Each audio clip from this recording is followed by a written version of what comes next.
Pamela Garfield-Yeager, columnist for Human Events and author. We're going to talk about her books. Let's get into it. Tell me what you got.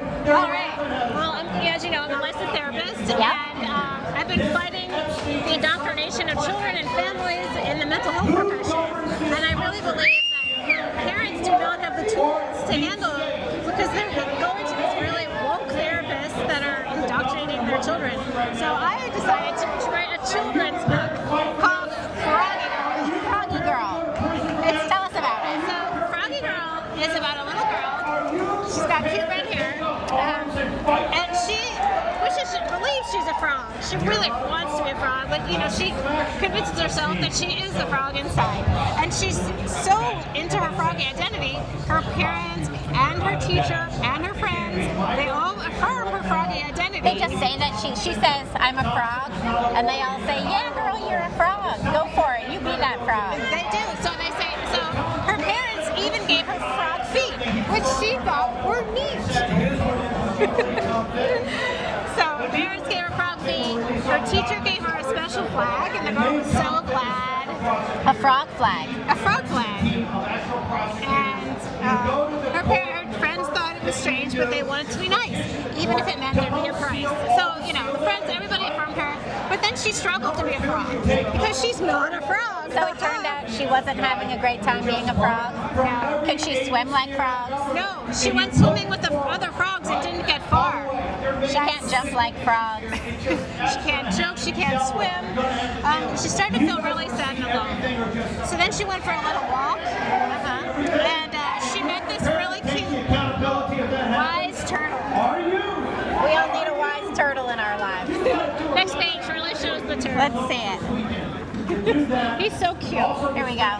We need a wise turtle. Yeah. Isn't he adorable? It's cute. Who did the illustrations for this? It's a man named Nicholas Blooms.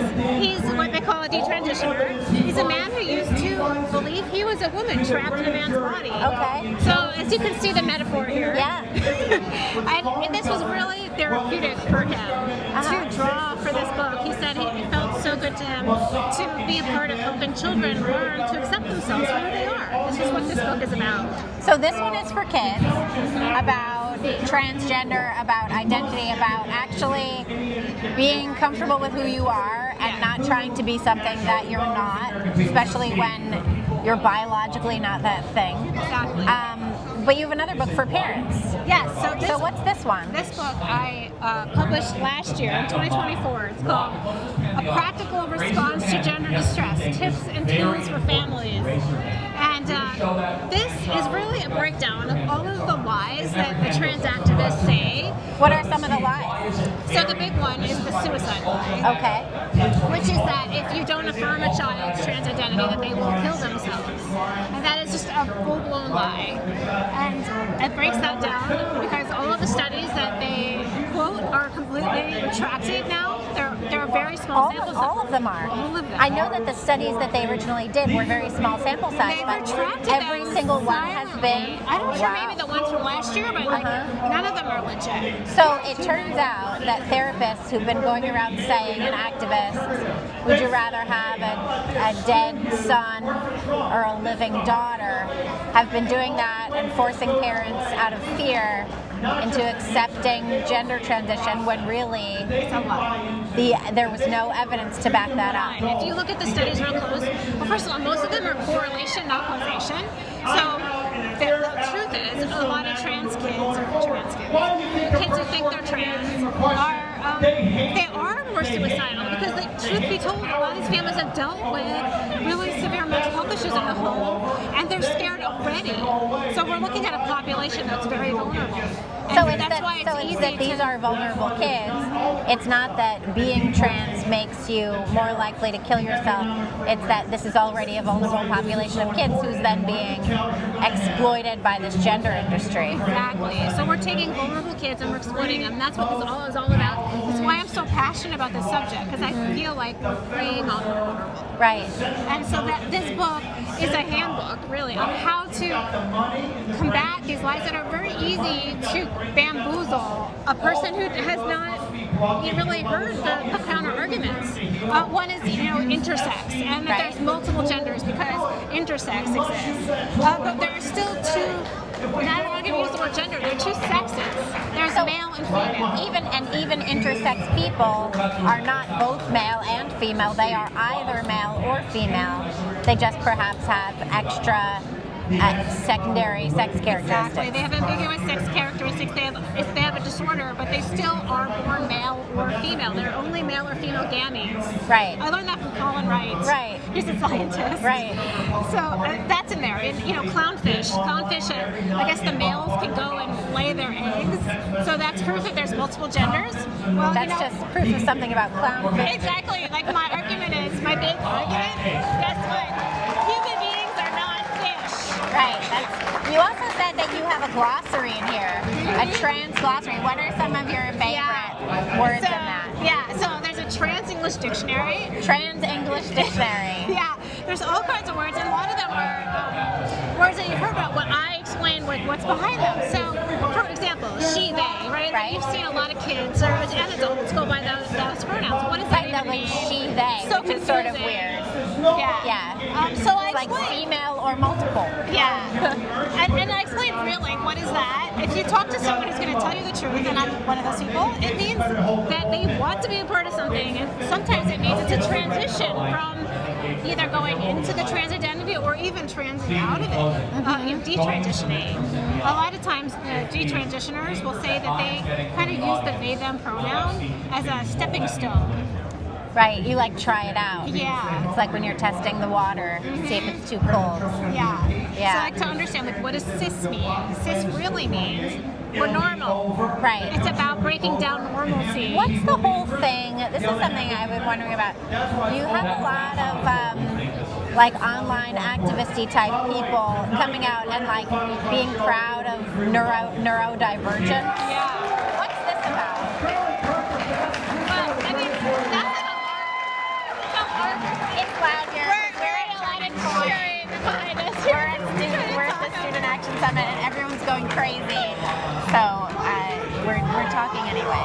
Okay, so what's neurodivergent? I mean, technically, it means people have autistic type traits. Right? It's been broad. It's so loud. I can't even think. Charlie Kirk is behind me. Yes. Yeah. I mean, it's been broadened as I don't know what the technical definition of it, but it is for kids, especially on TikTok and on social media, really likened to that identity to excuse for some difficult behavior. It gives them a feeling of belonging, and it's really I think it's just a broader thing about having a label, feeling like you're part of something. Maybe if you do feel like you're a little bit different. It's a way to make you feel special. I mean, I think there is something to it. There are obviously children that struggle socially. They're struggle with sensory issues, and there are different aspects of it that are really real, but they've really globbed onto that label that's become, I think, counterproductive to getting better. We're just learning how to manage life. Right. We used to have labels to just figure out what's wrong so we could and we used to have rites of passage too, whether it was a religious rite of passage, there were milestones that you could look to as a teenager and you could say, okay, once I achieve this, I am a grown-up. And now it's almost like coming out is the new rite of passage. Oh, yeah. Everyone wants to do it, and then they can say, now I choose my own identity. Whereas previously, in a lot of different cultures, right around the age of 13, globally, that's when a change happens for the child and they become a grown-up, right? You have bar mitzvahs like that. Even the Maasai tribes in Africa, it's about when you're 13. When you're 13 in Native American cultures, that's a whole big deal. In Catholicism, that's when you have your confirmation. But across the world, in all different cultures, the age of 13 is a big stepping stone. And I feel like as we have removed any cultural markers, we've replaced it in part with this weird secular religion where you have to embrace and come out with your sexuality and choose a new identity. because that is something kids crave at that age. You're like reaching for what is the next, how do I define myself as an adult? And this is a big way how you get treated differently. You get a flag, you get a celebration, you get a new name, you get a whole thing. You push back against your parents because they don't like it. It's just completely a developmentally normal time. Yeah, it's just this is a very dangerous way to go about doing that. And in a way, so what's it? And I've actually written articles about how this is a religion. It's a cult, it's religion, and it is certainly replacing traditional religion. But what has happened is it's created people to stop growing. The rite of passage used to be to grow up to get to a new stage of development. But this actually stunts development. So being trans stunts your development? What happens? I mean, you stay in a young juvenile. And your physical body stays physically too. It depends if you've taken puberty blockers. Right. That is what happens. But I'd say developmentally, I liken it to when someone gets addicted to drugs or alcohol. Oftentimes when they get sober, the time they get sober, they're mentally at the age that they started using, and that is very similar. Oh, really? Yeah. When they get sober, they're mentally at the age they started. Really? And so it's very similar. And I've talked to detransitioners who have agreed with me on this analysis that they had to sort of, they say they missed those years of development. And Chloe Cole will say that. Risha will say that. They missed those years of development. And they had to kind of catch up with their peers who went out and did dating and was normal and, did all the things when as you grow up. Right. Experimenting with your just normalcy of life. Wow. If you're just all the time obsessing over your body, obsessing over what you are, obsessing over what your new name is, and everybody misgendering you're not developing. You're not developing properly anymore. Well, if you're a parent, check out Pamela's book, Gender Distress, and you can check out the glossary, which I am excited to dive into. And if you have kids, pick this up for them, and then they can know that they are beautiful just the way they are, which we used to know this as a culture. Common we used sense. to know this. Not political. You're totally fine as you are. Thanks so much, Pamela. I appreciate it. Thank you. Tell people where they can find you. Okay, so you can find me on my website is thetruthfultherapist.org. Froggy Girl can be found on FroggyGirlBook.com, and I'm on Instagram as at the.truthfultherapist. The X is Truth Therapist, and what else? I'm a Substack Pam the Truthful Therapist. That's you can look And around. you can of course find her work at humanevents.com. Yeah, and I've written several op-eds for Human Events. Thanks so much.